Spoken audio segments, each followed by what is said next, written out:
ফুচকা হোক, এগরোল হোক কিংবা চাউমিন, সন্ধ্যাবেলা এসব খাবার খেতে মন্দ লাগে না, তাই না? আজ আমি আবারও তোমাদের জন্য নিয়ে এলাম একটা নতুন ভিডিও। যখনই দেখলাম মা আজকে এগরোল বানাচ্ছে, তখনই ভাবলাম তোমাদের সাথে এটা শেয়ার করি। আমার কিন্তু দোকানের এগরোলের চেয়ে বাড়িতে বানানো এগরোল খেতে বেশি ভালো লাগে। আচ্ছা, তোমরা আমাকে কমেন্টে জানিও তো আজ যে তোমাদের এগরোল, ফুচকা, মোমো নাকি চাউমিন, এদের মধ্যে কোনটা বেশি প্রিয়? যদি আমার কথা বলি তাহলে ফুচকা।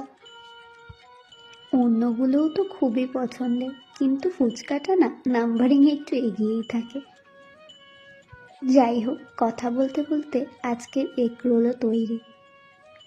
গরম থাকতে থাকতেই খেয়ে নিই। আজকের মতো টাটা।